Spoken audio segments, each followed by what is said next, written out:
the very fact that he's flip-flopped on Prigozhin suggests that at first he thought he could control him after all, and then he decided he was too dangerous and had to be killed. So I think in this context, I think Putin himself has some sense of not just physical, but also political mortality creeping up on him. Now, there is a growing international consensus that the Wagner Group leader Yevgeny Prigozhin has indeed been killed after Russia reported a fatal plane crash on Wednesday.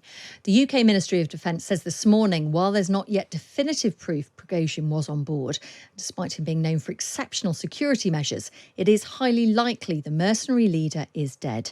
Meanwhile, early reports from the US say an intentional explosion was behind the crash. Well, let's speak now to Mark Galeotti. He is a Russia analyst. You'll often find his insight in the Sunday Times. He's also director of the consultancy Merck Intelligence and the author of Putin's Wars from Chechnya to Ukraine. What do you make of the assessment by the US and also what the Ministry of Defence have said this morning? Yes, I mean, I think this is frankly confirmation of what we had all assumed. The interesting thing is that actually not that Prigozhin is killed and that it's almost certainly that the Russian state was behind it, but in fact it tones down some of the early claims that says his plane was shot down by surface-to-air missiles or the like. But as I say, I mean, when it comes down to it, there was no real doubt about this in the first place.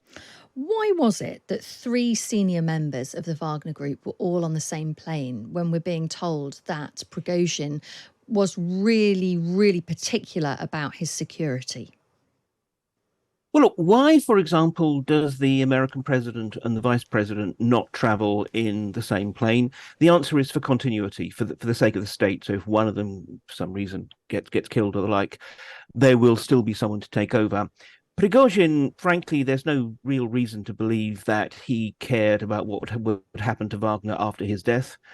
So from his point of view, long flights are a chance to do business, and this is why he had the Wagner leadership essentially in his plane.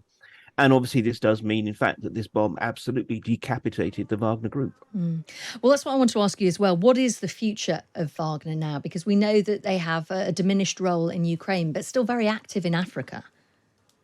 Yes, and this was an interesting thing because, we've had this case of Putin flip-flopping, at first calling Prigozhin a traitor, then pardoning him, inviting him to his Africa summit in St. Petersburg, and now murdering him.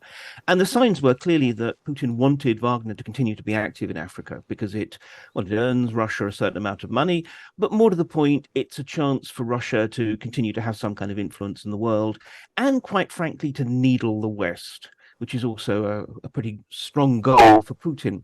And in those circumstances, look, it's hard to see how in the longer term Wagner can survive. Because Wagner's great strength was not just simply the guys with guns, was that it was part of a whole ecosystem of companies that Prigozhin ran. So that certain African countries could basically turn to Prigozhin to rig their elections, run fake social media campaigns, exploit gold and diamond and similar resources, and at the same time provide men with guns. So although we're going to see other Russian mercenary companies, particularly associated with the defense ministry, trying to muscle in on that business, in the long term, without Prigozhin, it's hard to see how this kind of complex and often informal arrangements will survive. Let's examine where Putin is now, because some assessments seem to say, well, he's gone from a weakened position to a more strengthened position because he has effectively taken out his main opponent at this time. Is that the way that the Russian elites will see this, or will they see it actually it was weak because he had to act? Exactly. It's a really good point. Look, in a well-organized police state, you don't need to kill people, because essentially everyone is deterred because they know that you can reach out at any point. I think the very fact that Putin has done this, in the short term, it makes him seem stronger. But it's the strength of the unpredictable bully. In the longer term, it actually weakens him because this whole system doesn't depend on laws. It doesn't depend on constitutions. It depends on all kinds of informal understandings between different groups that have in the past supported Putin. And increasingly, I think, A, they're seeing Putin as being less able to control the system. But B, also, they're seeing him as less predictable, more dangerous, quite frankly. So, look, I'm not for a moment saying that we're going to see any kind of move against Putin in the near future. But on the other hand, I think the growing conviction within the elite as a whole is precisely that Putin is no longer really the guy he used to be, no longer really able to manage the system well, and frankly is becoming dangerous for them all. Would Putin have a sense of that now? I think the very fact that he acted against Prigozhin in this way shows that he does have a sense of that. Again, look, Putin has a tendency not to make decisions quickly. He tends to and ah, especially if they're tough decisions, and then he tends to make them late and badly.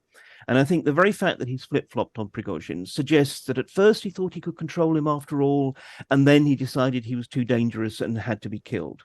So I think in this context, I think Putin himself has some sense of not just physical, but also political mortality creeping up on him. And that's why he becomes less predictable and, quite frankly, more dangerous to us as well as to the Russians. What are the chances? I've heard people discussing whether there would be any act of revenge from what is left of Wagner. Do you think that's likely? I don't think so. Look, we might find some individuals deciding that they want to try and take a pot shot at Putin. But one thing that Putin does have is still pretty formidable personal security. So I'm not really expecting much. The chances of another mutiny, again, in the short term are limited. But it's more that it's alienating the group who are sometimes known as the turbo patriots, the ultra-nationalists, who didn't have a problem with the invasion of Ukraine, but did have a problem, or do have a problem, with just how badly it's being handled, the incompetence, the amateurishness, the corruption. And the point is, these people who supported Prigozhin because he seemed to be a guy who could make a difference, they're now increasingly angry. They're increasingly angry with Putin. And although there's not that many of them, they are disproportionately within the military and the security forces. So it's more that at some point in the future, if there is the next real challenge to Putin, then they may well be disinclined to actually back the boss because they remember what he did to Prigozhin. Who are the challengers to Putin? I know you're saying that it's not imminent, but it's down the track some way. Are they a better prospect from a West perspective, or are they even worse than Putin? I think it's very hard to think of there being a prospect worse than Putin. I think what we're talking about essentially is, look, Putin is part of a small cohort of essentially 68 to 74-year-old old men who are obsessed with the collapse of the Soviet Union, the loss of superpower status, and who actually are personally angry. They're angry with a West that they think undermined them. They're angry with a Ukraine that defies them and so forth. There's a real human level dimension to this. Now, look, from my own experiences back when I've been banned in Russia, but while I could still travel there, the next political generation down, they're not nice people. They are kleptocrats. They just want to be able to steal at home, but then be able to spend and bank it abroad. So I think when we do see some kind of generational turnover, and as I said, I'm not expecting it imminently, but if and when Putin dies or there is some move to replace him, I think the next generation, they're not going to be nice people. But on the other hand, they will have no incentive to worsen relations with the West because basically it's bad for their corrupt businesses. So, I mean, in this respect, perversely, bad people are good for Russia, but also good for us.